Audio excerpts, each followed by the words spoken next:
What's up, folks? Back with another reaction, back with some more punk rock, and we're back with some more Propagandhi. We're going to go back to one of my favorite Propagandhi albums ever, Potemkin City Limits. As I mentioned before, this is their last album on Fat. I really don't think there's a weak link in the entire album. You know, Chris sings on a lot of the tracks, Todd sings on a few of them. So there's some variety, there's some different flavors on the album, but I really don't think there's a weak link. I reacted to a couple of them already. I know I did a Speculative Fiction and Die Jung and Marsch Shirt. I think maybe I did Rock for Sustainable Capitalism. I'm trying to remember because my old channel and some of the videos were over there first, then I brought them over here, and so I'll have to look after I shoot this video, but I'm not sure I've done that one. Nevertheless, we're going to listen to the final tune on the album. We're going to listen to Iteration. This is a very interesting tune. I love it musically, which is, you know, when you listen to an album, or at least for me, that's often the thing that stands out first. You might catch one or two of the lines, but you're just sort of hearing the sonics and sort of the atmosphere of the tune. And then over time, you know, more listens, you begin to pick up more of the lines, and sort of the lyrical framework or tapestry begins to, you know, fall into place.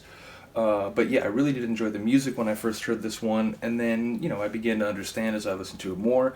I think it's about sort of a hypothetical future where values internationally have become much more humane and much more, you know, cooperative, and ultimately less concerned with avarice and greed and military conflict and so on. And in that hypothetical and unfortunately still, like, you know, very distant and seemingly chimerical future, the war criminals of some of the, you know, most significant events of the late 20th and early 21st century are being held accountable for their crimes. And it uses the example of Donald Rumsfeld, although it sort of also has a line where, like, he's just one person in an orange jumpsuit on a case docket of war criminals that's super thick, and it features a lot of, you know, billionaires and engineers and, you know, sort of these big, powerful, influential men who, you know, lorded their wealth over others, and, you know, use their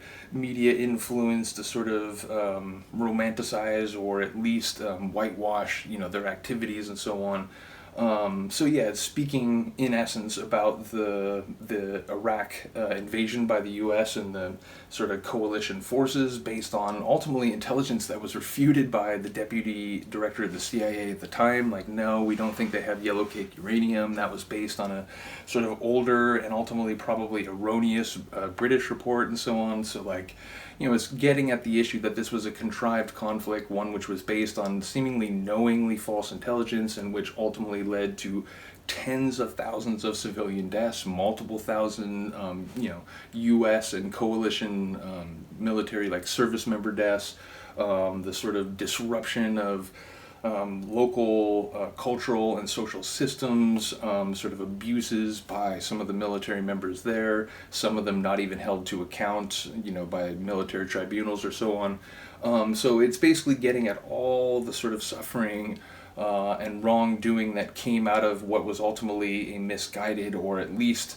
unjustified military action in the first place. And that's not to excuse Saddam Hussein. He was a genocidal dictator who ultimately sort of abused his own population, waged war with neighboring countries and so on. So, you know, that's in no way an excuse for him. But bottom line, it's imagining Donald Rumsfeld being held accountable for his crimes along with others.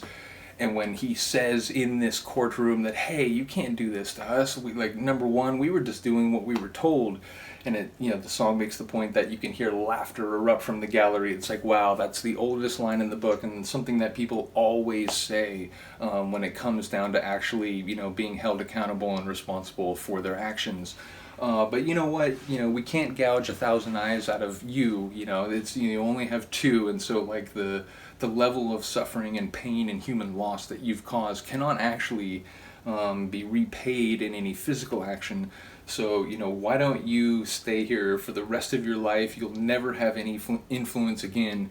And it talks about, like, I think by the end of the song it's saying, you know, like, tides are changing, or it's just saying that, like, in this alternative universe, people could actually be held accountable when they cause like thousands of unnecessary deaths and so on. And that would be a fair place to start in the estimation of Propagandhi, and I think many other people. So yeah, it's a hypothetical about what if some of the worst crimes that we now know or even knew at the time were not justified.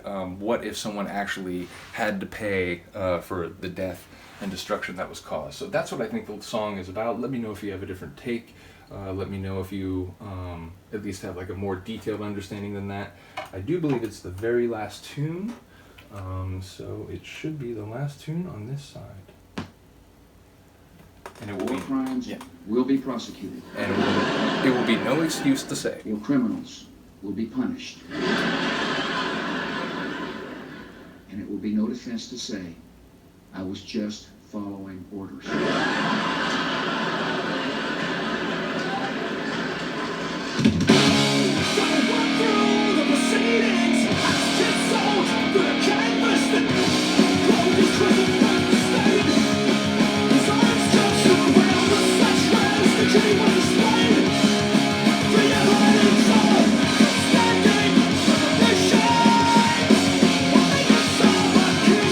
I love Chris's voice in that part.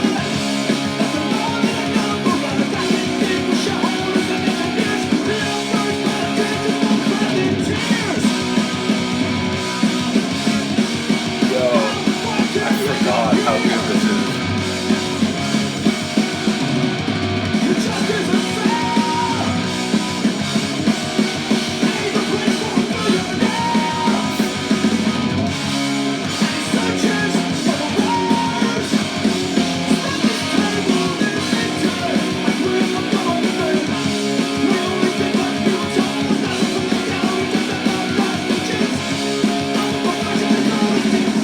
You can understand though, like, once you get to like their third or fourth album, Propagandhi's lines are not like, they're very unconventional the way they work through the music, so you have to hear the song a couple times to get what they're talking about.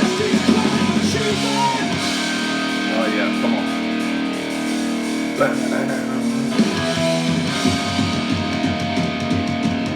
Love those drums. Wicked.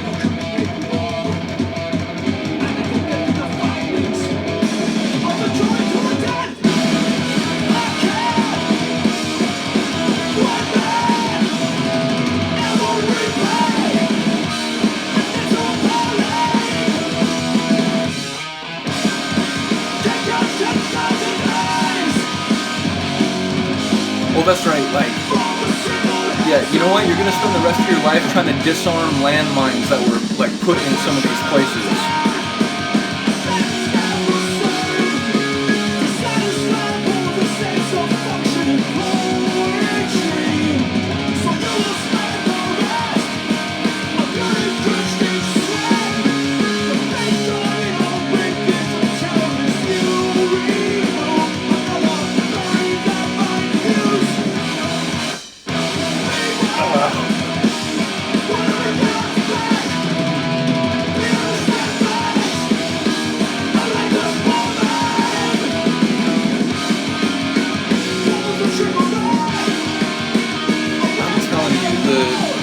The epic, like, emotional nature of some of their guitar work.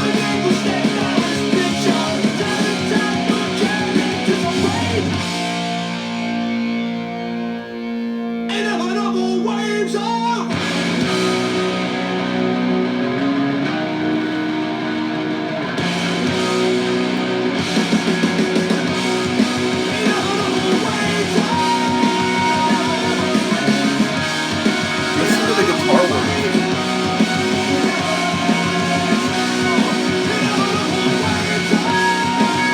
Again, Chris's singing is, I think, underappreciated sometimes.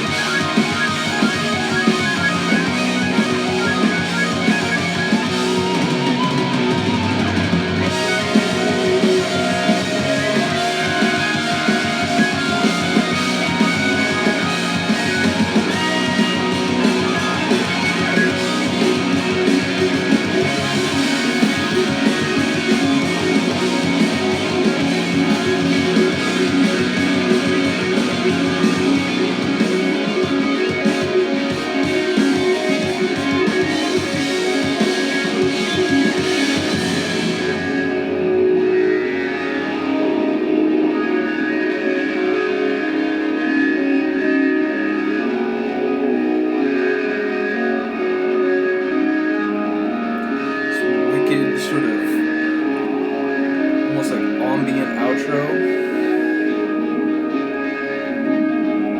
I was gonna say there was a part right before I went into this where the guitar work almost sounded like a keyboard, like the way the aural quality of it. And then this, I believe it's done through guitar, but it's like really like it could be like a space ambient track. Amazing. It was even better than I remembered it. I remembered it being one of my favorites on the album, but as I said, it's like all the songs are good, so sometimes I don't remember which ones like really hit me, but yeah, that one is seriously one of my favorite Propagandhi songs. I really do love that. And again, there's a few songs where they've done that. They sort of like, what if the world was this way? What if, things actually like turned this way for the benefit of a much larger percentage of people on the planet?